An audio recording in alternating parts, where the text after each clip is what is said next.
The rain hammered down on Austin's tin roofs like 1,000 frantic drumbeats, turning the dirt streets into rivers of mud that sucked at boot heels and swallowed whispers whole. It was the night of December 30th, 1884, just another bone-chilling evening in this raw frontier town, where gas lamps flickered like dying fireflies against the endless Texas dark. Inside a cramped boarding house on West Pecan Street, young Mollie Smith, a 25-year-old black domestic servant with calloused hands from scrubbing the fine linens of white folks' homes all day, finally let her weary body sink into the thin mattress she shared with her 3 young children. The air hung heavy with the scent of damp wool and lye soap, the only sounds the soft snores of her little ones and the relentless patter outside. Mollie had come to Austin from the cotton fields of East Texas, chasing dreams of a steadier wage, a sliver of independence in a world that chained her kind to back doors and cast-iron skillets. She didn't hear the window creak open. No one did, not even the dogs in the yard, silent as ghosts. But you can imagine it, can't you? That split-second shift when a room's warmth turns clammy, when shadows stretch just a hair too long across the wall. A gloved hand, rough, unyielding, clamps over her mouth, the metallic tang of fear flooding her throat as a heavy club crashes down, splintering bone and silencing her world in a spray of crimson. Dragged lifeless from her bed, out into the storm-slicked alley, her skull caved in like a rotten melon under repeated blows from an axe pilfered from some forgotten woodshed. By dawn, when her screams, never voiced, echoed only in the nightmares of those who found her, Austin awoke to its first taste of terror. Who was this shadow slipping through the night, preying on the invisible women who oiled the gears of a booming cattle town? And why, in a city swelling with 18,000 souls, cowboys flush with trail drive cash, politicians scheming in smoke-filled saloons, and freedwomen like Mollie toiling for pennies, did no one hear the monster at their thresholds? Picture the coroner's crude sketch. Mollie's face frozen in eternal surprise, her dark curls matted with blood and rain, a jagged wound gaping from temple to jaw. The Austin Daily Statesman splashed it across the front page, dubbing the fiend the servant Girl Annihilator, a name that would chill spines from the Colorado river bottoms to the Capitol Dome.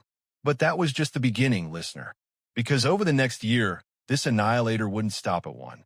He'd carve a bloody path through the heart of the city, leaving 8 souls mutilated and gone, their stories buried under layers of racial scorn and investigative bungling that let him vanish like smoke. And here's the hook that keeps you glued. What if this wasn't some backwoods brute, but a predator so cunning he danced ahead of every noose, every hound's bay, only to perhaps sail across the ocean and etch his name in infamy as Jack the Ripper himself? Hold that thought, because to unravel this forgotten nightmare, we have to step back into Austin's gaslit underbelly, with a line between civilization and savagery blurred like fog off the Brazos. It was 1885, and Austin wasn't the quirky live music haven of today. No, this was a gritty outpost on the edge of the frontier, railroads snaking in like iron veins, pumping wealth from cattle kingdoms into the pockets of white elites. The state capitol rose like a pink granite sentinel, but beneath its shadow sprawled a patchwork of vice. Saloons spilling whiskey and gunfire, opium dens hazy with forgotten Chinamen, and the sprawling Clarksville neighborhood where black families clustered, their shotgun shacks a world apart from the grand Victorian homes on Congress Avenue. Servants like Mollie, mostly black women, some Irish or Swedish immigrants, with the invisible glue. They rose before dawn to stoke fires for mistresses who sipped coffee in silk robes, their wages a pittance, their lives a cycle of deference and drudgery. Racial lines were ironclad. A black woman couldn't ride the streetcar after dark, couldn't testify against a white man in court. Yet Austin prided itself on a fragile progress. Black schools, a bustling saloon called the Black Elephant where dice rolled and fiddles wailed. That fragile peace shattered with Mollie's murder. Whispers spread like prairie fire. Was it a jealous lover? A gang of river rats? The police chief, a mustachioed relic named Grooms Lee, dispatched a skeleton crew, 6 men for a city teeming with transients, to poke at the scene. They found footprints in the mud, a missing axe from a nearby shed, but no leads that stuck. The black community murmured of voodoo hexes, of a white specter cloaked in invisibility, while white editors thundered that it was surely some savage Negro drunk on idleness. And then, silence for 3 months. Austin exhaled, chalking it up to a lone tragedy. But on March 19th, 1885, under a fat moon that silvered the alleyways, the Annihilator struck again. This time, 2 Swedish servant girls, Clara Strand and Christine Martinson, barely escaped with their lives in a double attack on the east side. Clara, just 17, was clubbed senseless in her basement quarters while her employers slept upstairs, oblivious. Dragged toward the door, her skull fractured, she clawed at the floorboards, nails splintering, leaving bloody streaks like accusations. Christine fared little better, stabbed and beaten in her own bed, the intruder's breath hot and ragged against her neck. Both survived, whispering to sketchy artists of a man in a slouch hat, face smeared with lampblack to blend into the night. The hounds, those slavering beasts dubbed nigger hounds by the fearful, trailed a scent to a nearby creek, but it fizzled like wet powder. Panic rippled. Boarding houses bolted windows with iron bars, servants huddled in groups, their employers offering bounties that gathered dust. You might think, listener, that 2 such brazen assaults would rally the law. But no.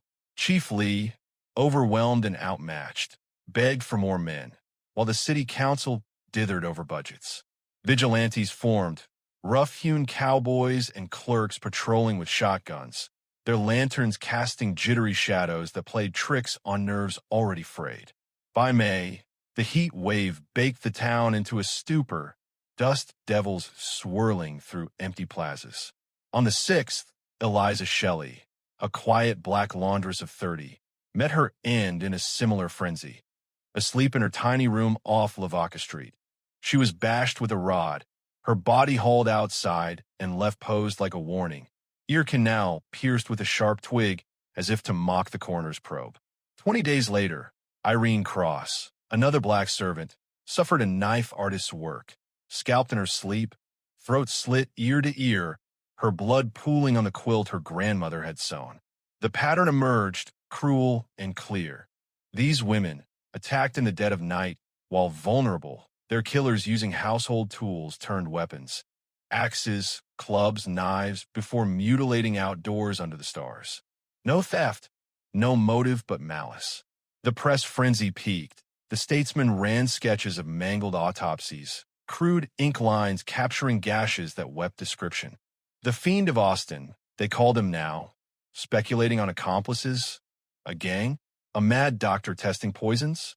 Arrests piled up, 400 souls, mostly black men with the wrong shade of skin or a grudge in their past, paraded through the calaboose, only to be released when alibis held or evidence evaporated. But the Annihilator? Or they laughed in the wind. August brought no mercy. Clara Dick, a white servant, was clubbed and left for dead in her employer's garden, surviving to rasp of a yellow man in disguise. Then, on the 30th, the horror twisted darker. Little Mary Ramey, just 11, black as midnight, stabbed and ravaged in her mother's arms as Rebecca fought the intruder with a poker, taking blows that cracked her ribs. Mother and daughter, bloodied and broken, dragged into the yard. The child's tiny form splayed under moonlight, a stick jammed into her ear like a grotesque signature. Rebecca's screams finally roused neighbors, but the shadow was gone, melting into the humid dark. Austin teetered on hysteria. Churches overflowed with prayers. The Black Elephant Saloon emptied as fear choked the night. And still, the police floundered, hounds baying at false trails, detectives from Houston's Pinkerton rivals sniffing clues that led nowhere. Whispers turned to theories. Was it a white supremacist punishing uppity servants? A lunatic escaped from the asylum across the river? The racial chasm widened. Black leaders pleaded for protection. White matrons locked their help indoors, and the Annihilator, emboldened, struck twice more by September's end. Gracie Vance, a 20-year-old black cook, and her beau Orange Washington, a stable hand, lay slaughtered in their shack, her skull pulped, his axe through the temple, the room reeking of spilled life. The city, once proud of its progress, now patrolled like a war zone, rewards swelling to $3,000, a fortune that bought only rumors. But listener, pause here with me, as the clock ticks toward Christmas Eve, 1885, and the final, frenzied crescendo. Two more women, white this time, Susan Hancock and her neighbor's daughter Eula Phillips, would fall that holy night, their beds turned altars of agony. Susan, 40 and widowed, clubbed in her sleep, an iron rod thrust in her brain like a devil's punctuation. Eula, just 17, raped and bashed, her slender arms pinned with timber to stage a tableau of torment. The attacks halted as abruptly as a slammed door. No more blood in the alleys. No more widows keening at dawn. Why? Because the law finally closed in on a suspect, gunning him down in a rain-soaked scuffle. Or did they? That's the crack in the case that lets the cold air in. The question that begs you to lean closer. Was justice served in the mud of February 1886? Or did the true annihilator slip his leash, bound for fog-shrouded London docks? What if I told you, dear listener, that the man they killed that rainy February morn, Nathan Elgin, a 19-year-old black hook with a missing pinky toe and a temper forged in the kitchens of the elite, might have been no more than a convenient scapegoat, his blood washing away the stains of a botched probe while the real beast sailed east, his axes traded for scalpels in Whitechapel's gloom. Let's rewind that fatal night. February 1886. Austin still reeling from the Christmas carnage, when officers cornered Elgin mid-assault on a young girl, his knife glinting like a promise of the old horrors. Shots rang out, 3 to the chest, and with him died the city's fragile hope, the hound's endless baying silenced at last. The papers crowed victory. Footprints at Eula's scene matched his deformed gait. Witnesses placed him near the killings, and his proximity to the crime cluster screamed guilt. Geographic profiling, that modern art of mapping a monster's hunting grounds, pins him square, his jobs orbiting the east side blood trail like a vulture's circle. Psychological sleuths, peering back through the haze of 140 years, paint him as a classic disorganized killer. Impulsive strikes, local tools, rage unchecked by the era's racial cages that pinned young black men like wild dogs.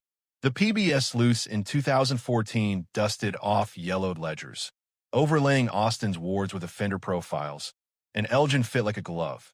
Too well, some whisper, for a force as bumbling as Chief Lee's boys to snag the right man, without a whisper of doubt. But here's where the narrative fractures. Listener, because for all the tidy closure, the Annihilator's spree defies that noose. Why the sudden halt, you ask? If Elgin was the fiend, did 2 bullets snuff a savant spark? Or was he just another victim of the era's blind fury? Consider the flaws. No eyewitness pinned him firm, no bloodied axe hid in his cot, and those ear piercings, twisted twigs, or rods jammed post-mortem, a taunt to the law's deafness, echoed in assaults both before and, crucially, after his supposed reign. Racial bias, the festering wound of 1880s Texas, greased his framing.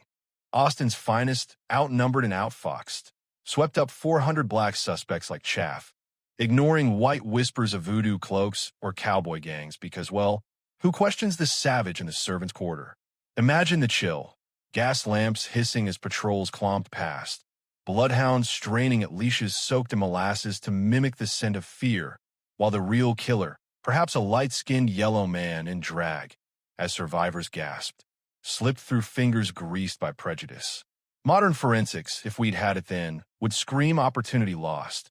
No fingerprints on those pilfered axes, no DNA in the drag trails of mud and gore, just crude autopsies by lantern light, where coroners poked gashes with unsterile fingers and sketch horrors on butcher paper.